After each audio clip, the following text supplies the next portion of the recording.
사도 바울을 통해서 흩어진 크리스천들에게 철저한 예수 의식을 가지고 예수님의 마음을 가지고 믿음으로 살아야 함을 여러 가지 어려울 수도 있는 그러한 단어와 말씀들로 그들에게 편지했습니다.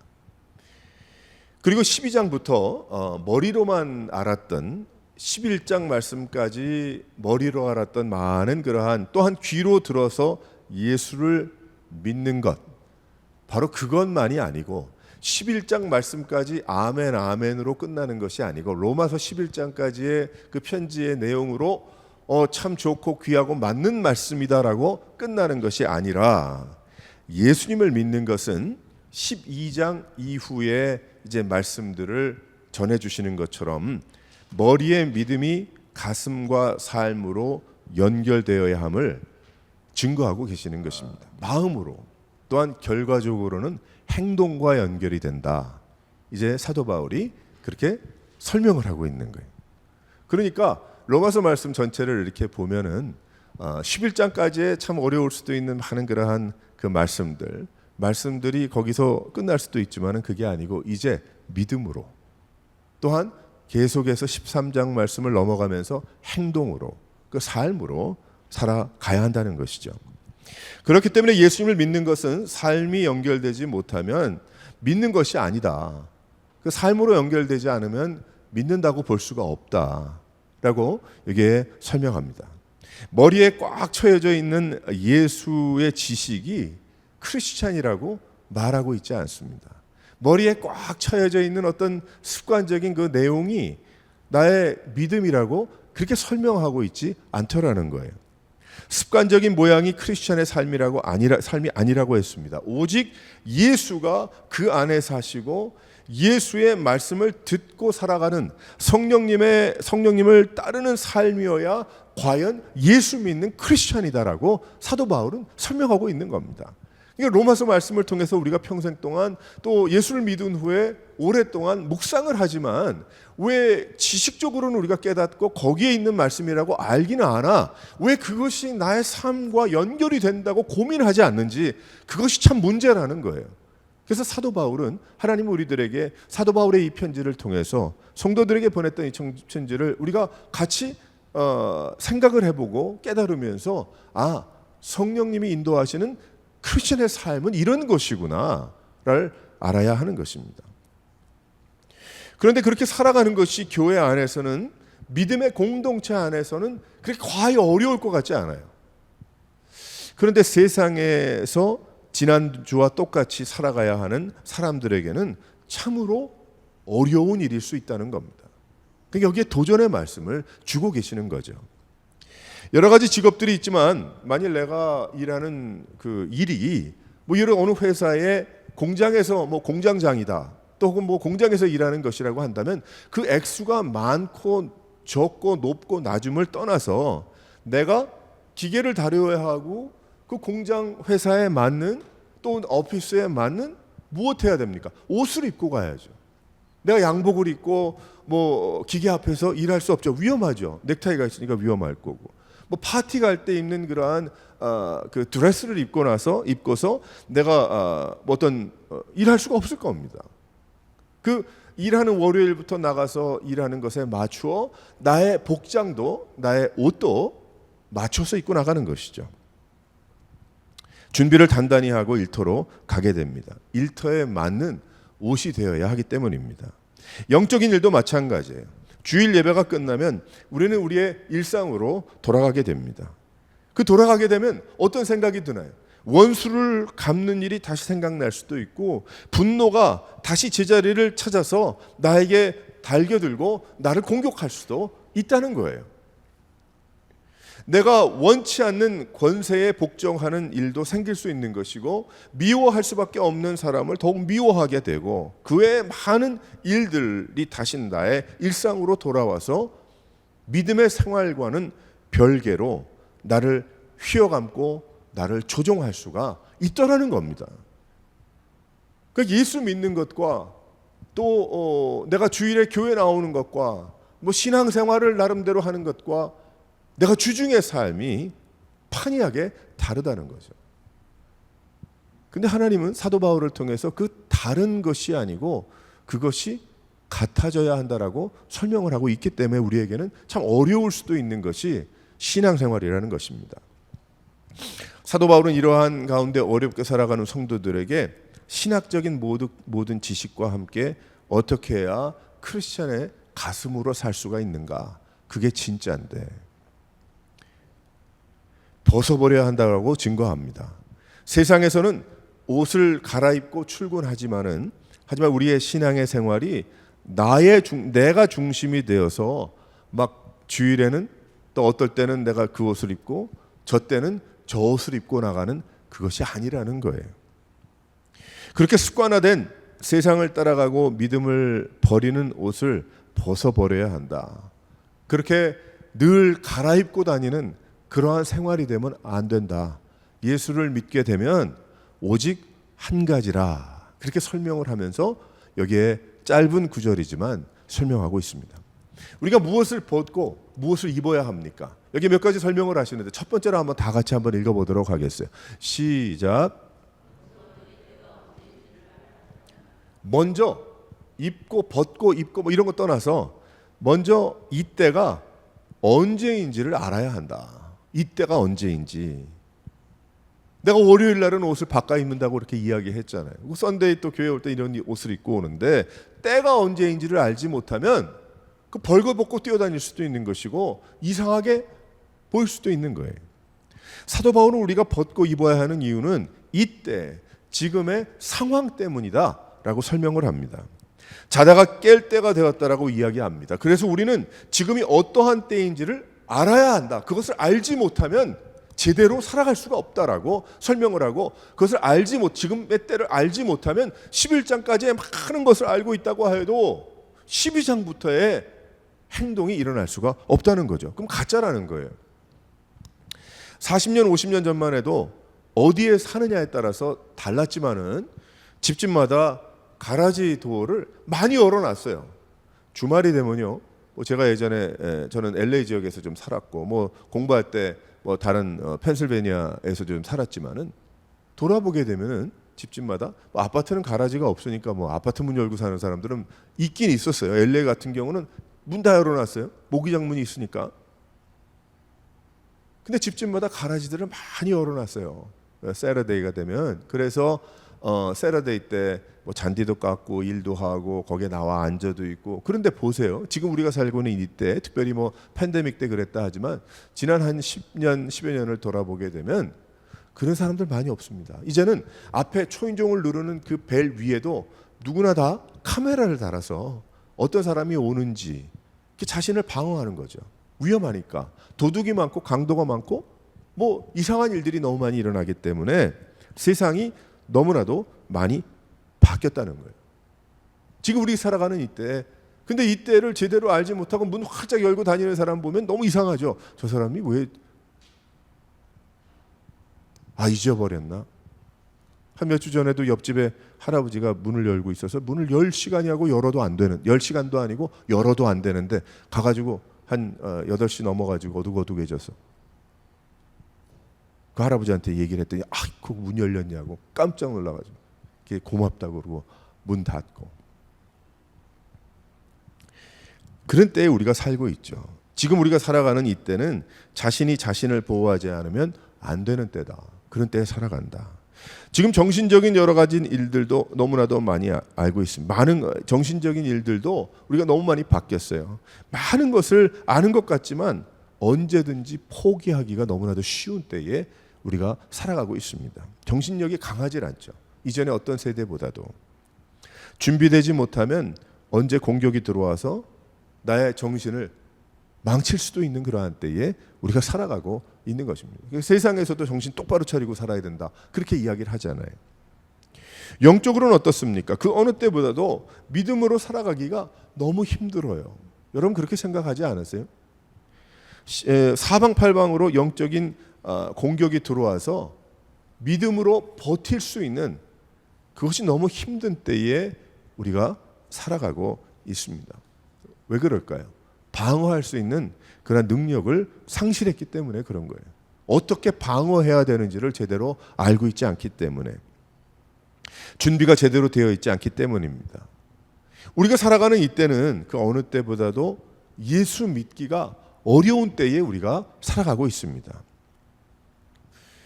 너무나 지식이 너무나 많고 세상의 이야기들이 너무 많이 들려오기 때문이죠. 그런데 그 세상의 이야기들이 제대로 된 이야기라면 좋은데 세상의 이야기들이 사단 마귀의 이야기들로 가득 차 있는 가운데 그것을 걸러내려고 하니까 이게 쉽지 않은 거죠. 우리가 영적으로 제대로 정신을 차리고 제대로 된 믿음과 신앙으로 살아가야 내가 삶 가운데 이것은 진짜고 가짜고 이거는 마귀가 이거 어둠의 세력이 이게 분별이 될 텐데 분별력이 없어졌어. 다 어떻게 됐는지. 그래서 분별력이 없다 보니까 근데 거기에는 영적인 리더들의 문제들도 많습니다. 너무 많죠. 무엇이 옳고 그른지를 제대로 가르치지 않았기 때문이죠. 사람들에게 듣기 좋은 이야기만 했지 성경에 나와 있는 그 하나님의 마음과 하나님의 말씀을 그대로 전하지 않다 보니까 어떻게 됐어요? 분별력이 없어진 거예요. 교회는 나와 있고 뭐 듣기는 듣고 자기 나름대로 믿는다고 하는데 분별력이 없어지니까, 분별력이 없으면 어디로 갈지 어떻게 알아요? 귀가 얇아져서 이 얘기하면 거기에 듣고 저기 하면 그게 옳은 것 같고 다 빠져들어가는 것이죠. 그래서 이 시대의 영적인 상태는 하나님께서 말씀하신 것처럼 깰 때라고 이야기하는 거예요. 깨어나야 할 때다라고 말씀하고 있는 것입니다. 사도 바울은 그때가 벌써 됐다고 이야기하죠. 그래서 우리는 지금 우리가 사는 이 때를 제대로 알아야 하는 겁니다. 우리가 제대로 깨어나기 위해서 몸부림을 치지 않으면 분별력이 없어졌기 때문에 영적으로 너무나 연약해서 무엇이 옳고 무엇이 바르고 어떻게 무엇을 결정해서 어떻게 나가야 되는지를 제대로 모르기 때문에. 왜 그래요?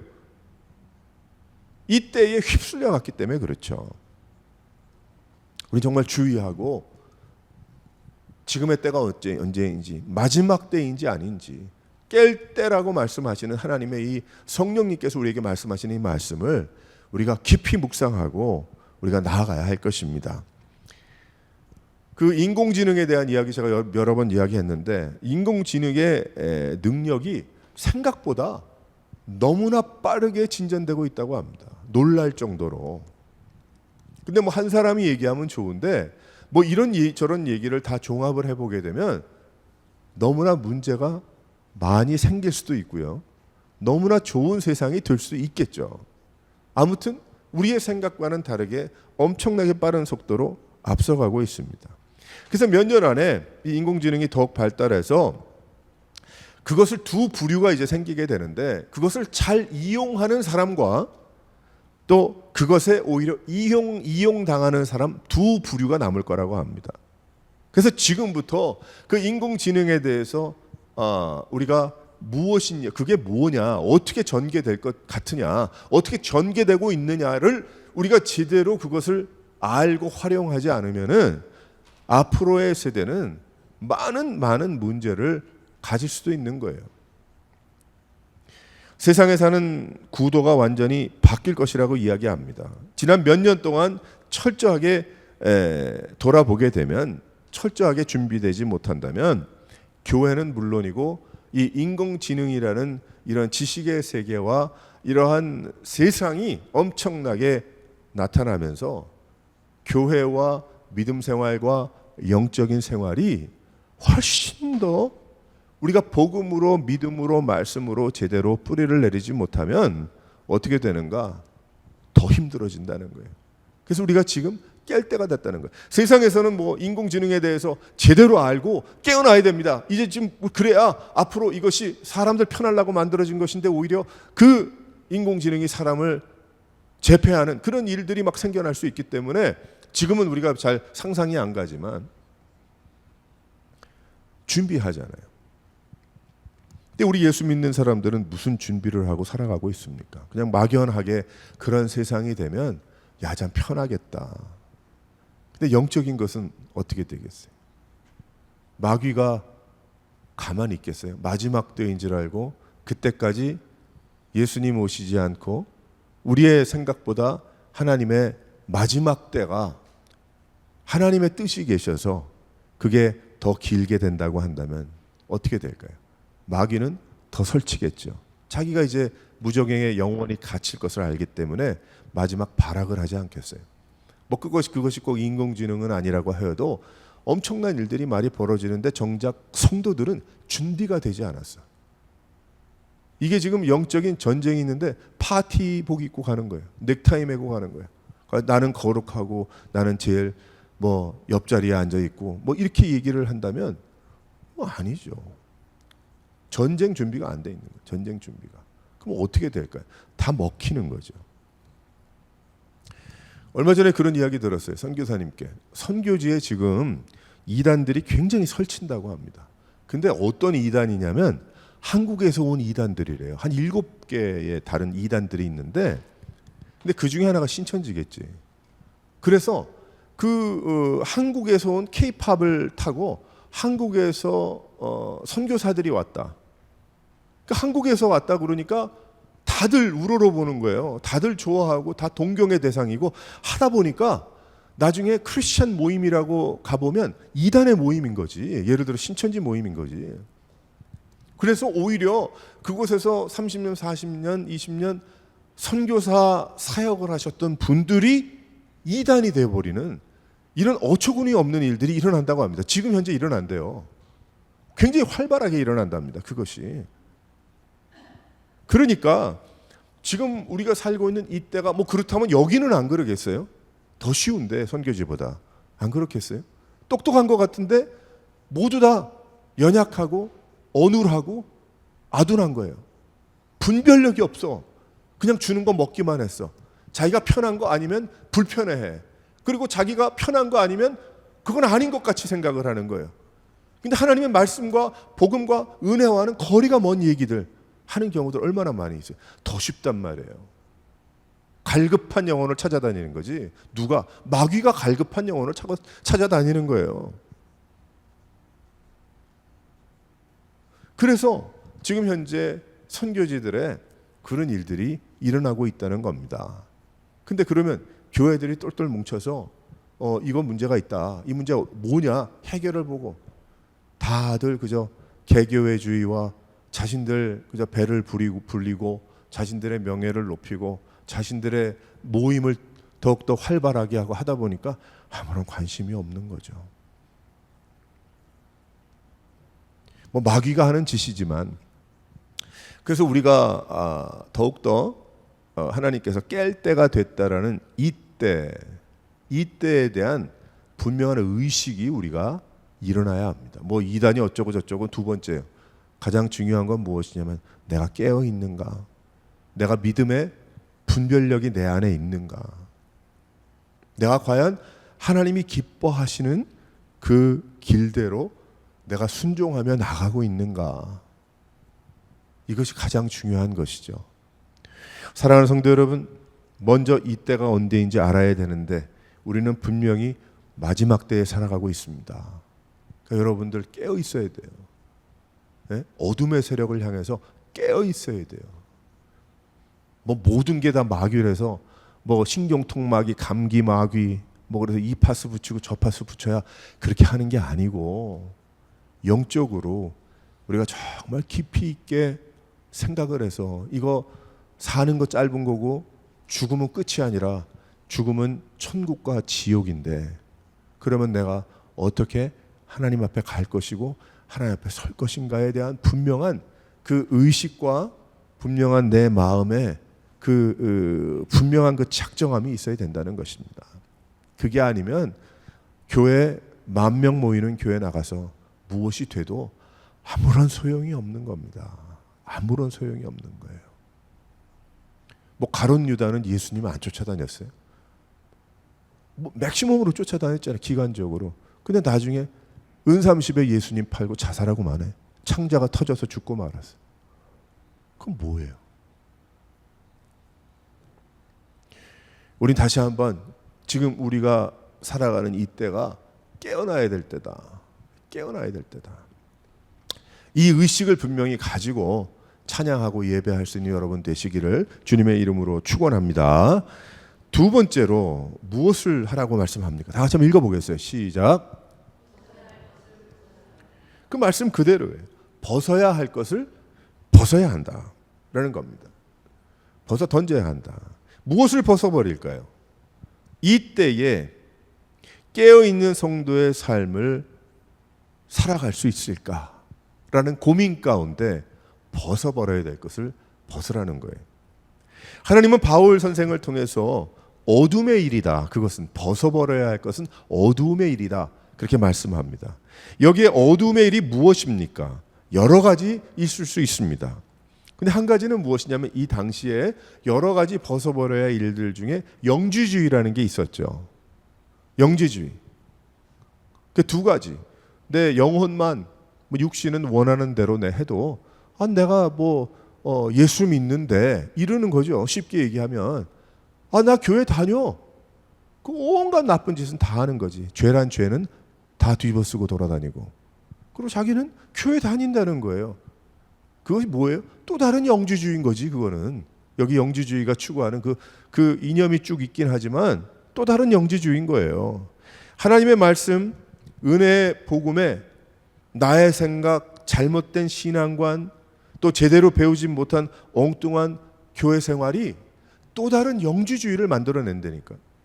교회 안에서도요, 영지주의자들 많습니다. 예? 너무 많아요. 예배를 하는데 사도신경을 안 하면 예배의 성립이 안 된다. 그거 또 다른 영지주의예요. 그렇게 하면 안 돼요. 제가 분명히 얘기하지만 사도신경을 하는 이유가 뭐예요? 너무 그 고백이 좋아서 해야지. 예배가 조금 길어져도 내가 그 사도신경에 이전에 예수님의 제자들이 고백했던 그 고백의 내용이 너무 좋아서 저희는 예배가 길어져도 그래도 합니다. 그게 정답이죠. 사도신경을 하는 마음에도 없고 알지도 못하는 내가 어떤 그것을 외워서 내 입으로 해서 그것이 예배가 성립이 된다고? 누가 얘기를 했어요? 성경에 그런 얘기 한 적이 없어요. 예수님은. 근데 예를 들어서 그러한 것을 쫓아가고 추구한다? 또 다른 영지주의죠. 왜 영지주의를 자꾸 만들어내는지 모르겠어요. 교회 안에. 벗어버려야 되는 거예요. 마귀가 가만 놔두나요? 마귀는 영원하지도 또 모든 것을 알지도 어디에나 있지도 않습니다. 하지만 우리보단 월등하겠죠. 마귀가 시험을 하겠죠. 아직까지는 놔뒀으니까. 대충 교회 출석하고 대강 예배 드리고 시간이 될 때 가능하면 기도하고 내 마음대로의 신앙관이 내 마음의 자리를 잡으면 그것은 무엇입니까? 또 다른 영지주의인 거예요. 그래서 한국 사람들 중에 영지주의자들 많습니다. 아니라고 이야기하죠. 과거에 이 2000년 전에 있었던 그 영지주의를 그대로 본따지는 않았지만은 그 두 가지를 생각을 한다면 그게 영지주의인 거예요. 한마디로 다른 이야기로 설명을 한다면 자긴 천국 간다지, 자긴 구원받았다지. 그런데 예배도 신앙생활도 하나님께 헌신된 삶 아무것도 하지를 않아. 그냥 자기는 직분 받아서 직분으로 듣고 사는 거예요. 누가 이렇게 만들었냐는 거지. 누가? 왜 이전의 사람들은 그걸 그냥 허용했을까? 내버려 뒀을까?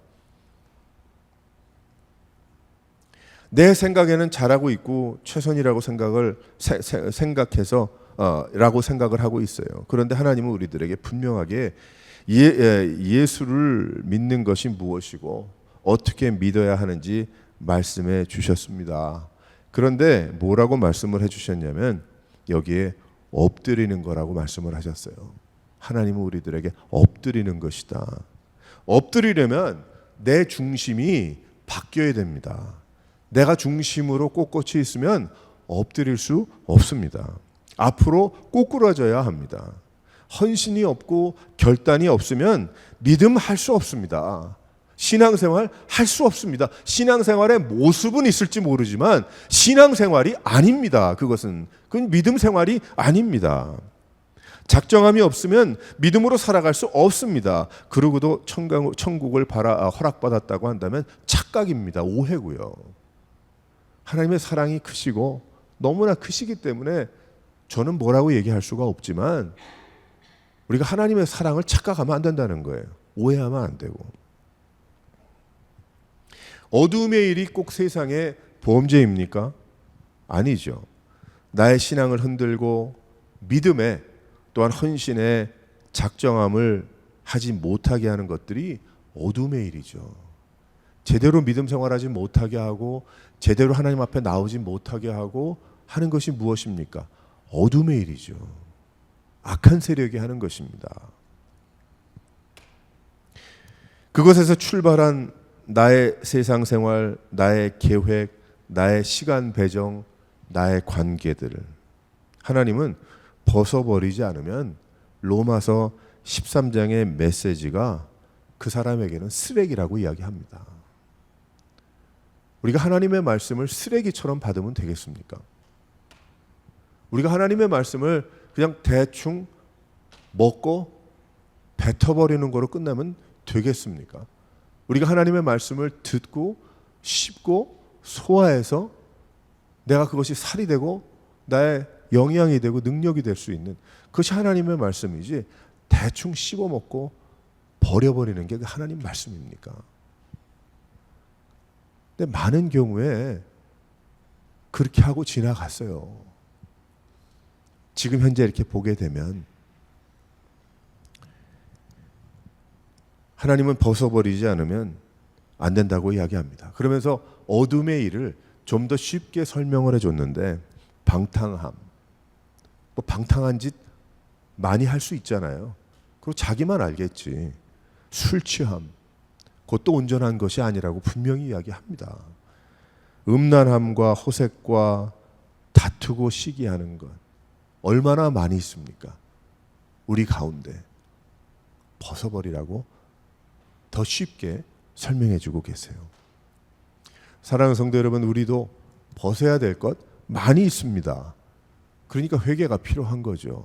엎드림이 필요한 거죠. 그것이 없으면 어떻게 벗어버리겠어요? 그래서 하나님 말씀을 또 듣고 또 도전받아야 되고 또 찬양해야 되고 또 은혜 받으면서 우리가 나가야 되는 거예요. 사랑하는 성도 여러분, 내 삶 가운데 오늘 벗어버려야 될 것은 무엇인가? 다시 한번 깨달아서 이때에 먼저 벗어버릴 그러한 부분들을 깨끗하게 좀 벗어버릴 수 있는 여러 성도들 되시기를 주님의 이름으로 축원합니다. 세 번째로 무엇을 하라고 합니까? 다 같이 한번 읽어보겠어요. 시작. 입어야 할 것을 입어야 합니다. 벗었으니까 무엇을 입어야 합니까? 여기에 무엇을 입으라고 이야기를 하냐면 갑옷을 입으라고 해서 갑옷을. 그러니까 뭐 공장 갈 때는 이것 입고 회사 갈 때는 뭐 입고 또 뭐 어디 친구 만날 때는 뭐 입고, 그게 아니고 예수 믿는 성도들은 늘 여기에 벗어버리고 갑옷을 입어야 된다. 그 설명을 합니다. 그것을 바울은 또다시 설명하기를 예수 그리스도로 옷을 입어야 된다라고 또 다시 한번 리피트하죠. 설명을 합니다. 우리들의 갑옷은 바로 빛 대신 예수 그리스도라는 거예요. 그래서 무슨 옷을 입으라고 설명을 하고 있냐면 빛 대신 예수 그리스도로 옷을 입고, 그 옷은 회사를 가고 공장을 가고 그건 친구를 만나고 파티를 가더라도 여행을 가더라도 동일한 옷으로 입고 있을 수 있는 그 옷이라는 겁니다. 이것은 바뀌는 옷이 아니라는 거예요. 빛 대신 예수 그리스도로 옷을 입으라는 것입니다. 그런데 어떻게 예수님으로 옷을 입을 수 있을까? 그러면 예수님으로 어떻게 옷을 입습니까? 우리 생각해 보게 되면 아무리 유명한 명품으로 모자부터 그 신발까지 신는다고 뭐예요? 명품이 될 수가 없어요. 그렇잖아요. 아무리 세상에 값 나가는 갑옷을 입는다고 해도 실은 나를 살릴 수가 없습니다. 내가 속으로 죽으니까 아무리 갑옷을 입고 있어도 나이 먹으면 죽는 거 아니에요. 명이 닿으면 가는 거죠. 물건은 탐나고 좋겠지만은 내가 크리스찬 디올을 머리부터 끝까지 입는다, 크리스찬 디올이 되는 거 아니잖아요. 그게 아니란 말이에요. 내가 아무리 교회로 옷을 입고요, 내가 봉사로 인한 직분으로 옷을 입고 또 기간적인 어떤 시간으로 옷을 해 입는다고 예수의 제자가 되고 빛의 갑옷이 되는 게 아니라는 겁니다. 그게 결코 아니라는 거죠. 100년이 이제 넘어선 한국 교회와 한국 사람들, 크리스천들이 한번 보세요. 전 세계에 퍼져 있는 한국에 있는 교회와 성도들과 750만이 넘는 퍼져 있는 전 세계의 한인들과 또 거기에 있는 교회들을 한번 돌아보세요. 자, 귀한 좋은 교회들도 많이 있지만 우리가 얼마나 큰 일을 했고 얼마나 참 아름다운 그런 부흥을 했습니까? 가는 곳마다 교회를 세우고, 한국도 마찬가지고 시골 저기까지 그냥 교회를 세우고. 그런데 한 가지 안타까운 것은 얼마나 빠른 속도로 주저앉고 있습니까? 여러분 보고 계세요. 우리는 여기 오레곤이라는 곳에 있기 때문에, 밴쿠버라는 곳에 있기 때문에 여기는 원래 그렇게 신앙적으로 뜨겁지도 뭐 부흥도 들어보기도 어렵고 그런 지역에 사니까 그러려니 그렇게 생각하는지 모르겠는데, 전체적으로 한번 좀 생각을 가지고 크리스찬의 마음을 가지고 들여다본다고 한다면, 또 우리 조국을 사랑하는 그러한 마음으로 우리 한국을 생각을 해본다고 한다면 안타까운 생각이 많이 들 거예요. 그곳에 있는 그 안에 있는 사람들은 뭐 아멘 아멘 하고 있는지는 모르지만 한 발자국 뒤에서 돌아보는 사람들은 그것을 정확하게 볼 수 있거든요. 오히려 안 믿는 사람들은 더 정확하게 볼 수가 있어요. 그런 부분에 있어서 왜 그 이유는 잘못된 옷을 입고 있었기 때문에 그렇습니다. 잘못된 옷을 입혔기 때문에 그래요. 그러니까 실은 목사들이 문제입니다. 뭐 저를 포함해서 저도 한 40년 돌아보면 저도 문제고요. 보면 무엇을 가르치고 어떻게 인도했나를 보면, 지금을 보면 알 수 있잖아요.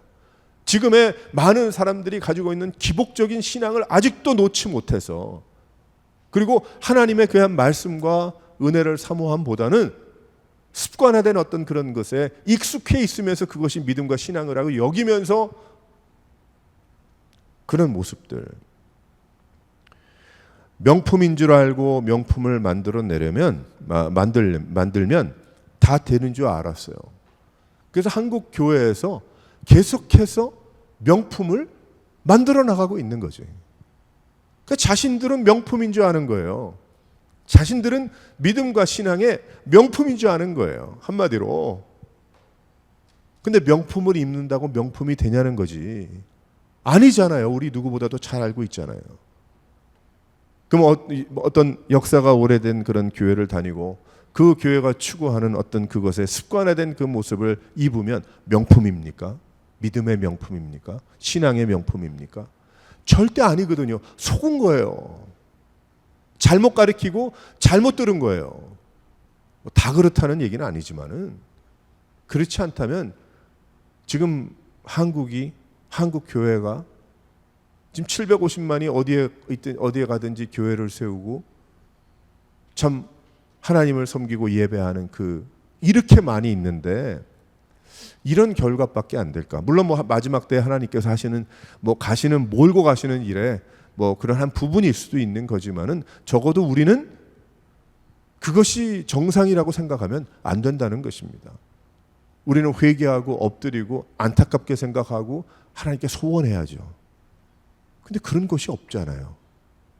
교회들마다 성도들마다 회개라는 이야기하고 죄 용서를 이야기하면 별로 듣고 싶지 않아요.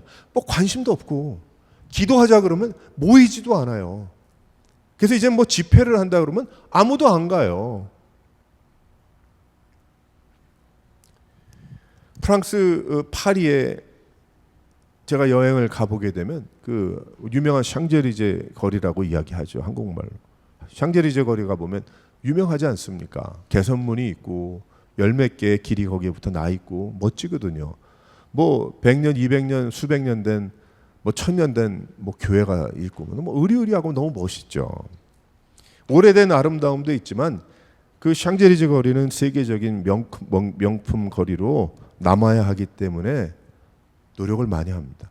제가 수년 전에 몇 년 동안 이제 쭉 다녀오면서 그 거리에 건물을 부시더라고요. 그러더니 뭘 짓기 시작하는데 나중에 알고 났더니 은색, 실버 컬러로 그 루비똥이라고 그러죠.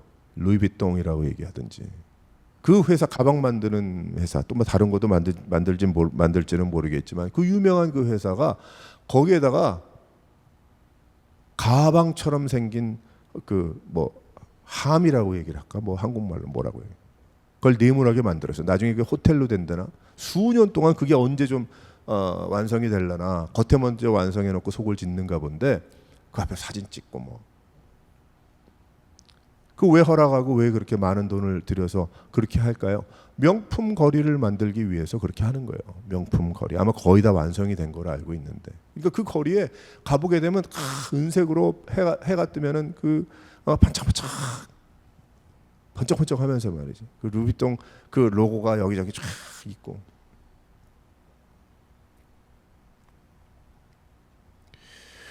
명품입니다. 하지만 그 건물이 있다고 그 거리가 명품이 됩니까? 명품이 될 수가 없죠. 그냥 하나의 빌딩이죠. 마치 한국 사람의 교회들이 우리가 그렇게 하려고 노력을 하지 않았는가? 명품의 어떤 그러한 모습들. 그런데 그 안에 복음이 없으면요. 그 안에 예수의 보혈과 회개의 눈물과 무릎 꿇음의 고백이 없으면 그것은 그냥 건물입니다. 명품이라는 로고는 있고 사람들이 많이 선호하고 좋아는 할지 모르지만 예수 믿는 게 뭐 딱지 하나 얻어가지고 붙이고 다니는 건가요? 그게 아니잖아요. 이건 생명에 관한 일이잖아요. 죽고 사는 문제지 않습니까? 이 예수 믿는 것은 내가 살 것이냐 죽을 것이냐에 대한 그 문제거든요. 그것이 내가 아무리 모자부터 신발까지 그 신발을 내가 구해서 신고 입는다고 천국 가는 게 아니라는 거예요. 그리고 그것이 나를 살리는 것이 아니라는 거죠. 근데 왜 그거를 설명을 안 할까요? 그리고 왜 그것을 깨닫지 못할까요?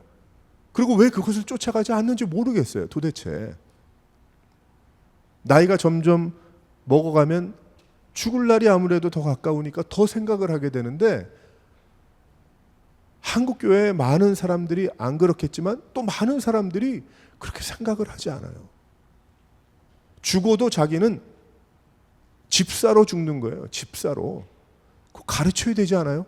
집사로 죽는 게 아닌데 내가 죽으면 목사로 죽습니까? 아니 나는 하나님의 자녀로 죽는 거예요. 성도로 죽는 거예요. 김성민으로 죽는 거지 목사로 죽는 게 아니거든.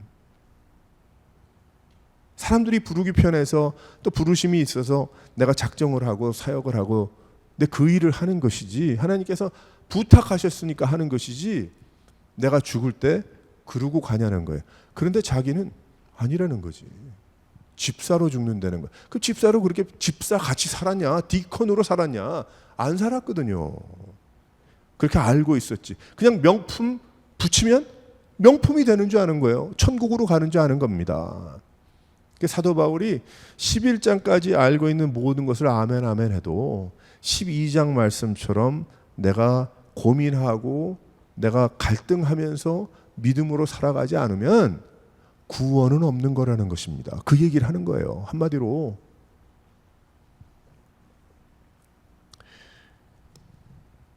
그런데 얼마나 많은 사람들이 속았는지 몰라요. 그래서 다시 입으라는 거예요. 깨어 있어야 되고 어둠의 것을 버리고 다시 입어라. 무엇을 입을까요? 예수로 입으라는 거예요. 예수로 입으라는 게 뭐예요? 십자가죠.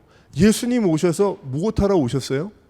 뭐 바다 한번 걸어가시고 또 뭐 마귀 한번 쫓아내고 뭐 죽은 사람 한 명 살려내고 또 뭐 앉은 병이 몇 명 일으키고 눈 안 보이는 사람 그러고 5,000명 먹이고 4,000명 먹여서 뭐 한 다음에 그게 다예요? 아니거든. 십자가를 지시러 오셨거든요. 하나님께서 약속하신 바를 이루시기 위해서. 그러면 우리가 무엇을 믿어야 됩니까? 무엇을 입어야 됩니까? 예수로 입어야지. 예수가 누구예요? 십자가잖아요. 십자가. 그러라고 그렇게 하라고 그랬더니 왜 예배당에 뭐 십자가가 없냐고. 그 종교개혁 때 떼어버렸기 때문에. 종교개혁 이전에 보면은 십자가를 음란하도록 섬기니까 예수를 섬겨야지 십자가를 섬기니까 뭐 드라큘라한테 만을 가지고 있으면은 뭐 드라큘라가 도망간다며? 영화에 보니까 마치 그것처럼 십자가를 여기저기 가지고 있으면 자기의 뭐 복이 임하고 나를 지켜주고, 물론 뭐 십자가의 예수님이 그렇게 하시는 거지.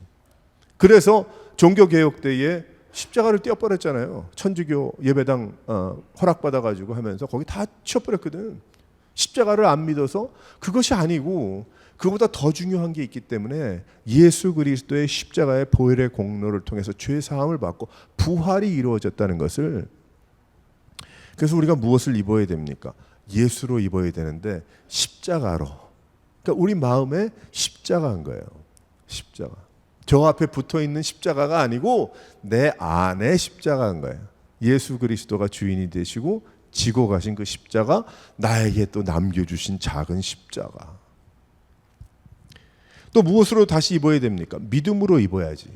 그 믿음으로 입으면 어떻게 돼요? 믿음, 내가 예수를 믿음으로 회복이 있고 은혜가 있는 거예요.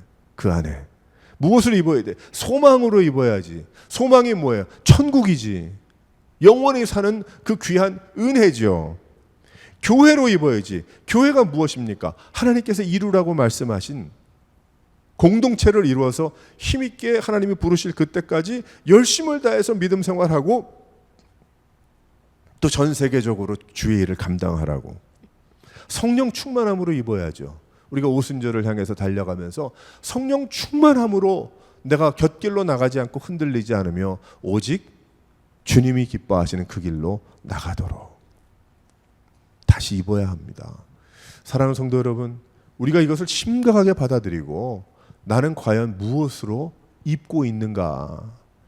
처세술이 좋아서 이때는 이런 것 입고 저 때는 저런 것 입어서 사람들이 볼 때는 분명한 무엇을 알 수 있는 그런 것이 아니고, 내가 가게를 가든지 회사를 가든지 내가 누구를 만나든지 여행을 가든지 예수 그리스도로 옷 입고 그 안에는 십자가, 나의 회개, 그리고 믿음, 소망, 그리고 그 안에는 교회, 그곳에는 성령의 충만함, 그 옷으로 옷 입으면 그 옷 입고 어디나 다닐 수 있는, 그저 딱지 붙여서 명품으로 노력하는 것이 아니고, 내가 명품 교회 달라고 노력하는 것이 아니고, 내가 진정 하나님이 말씀하시는 진짜 되어야 할 명품. 명품이 뭐예요? 예수 그리스도죠. 다른 게 뭐가 있어요? 예수님이지. 그 예수님으로 다시 우리가 옷을 참 성령께서 주시는 대로 입고 우리가 달려나갈 수 있는, 믿음으로 살아갈 수 있는 우리 귀한 마지막 때에 믿음을 버리지 않고 주님만 의지하고 나아갈 수 있는 여러 성도들 되시기를 주님의 이름으로 축원합니다. 우리 함께 기도하겠습니다.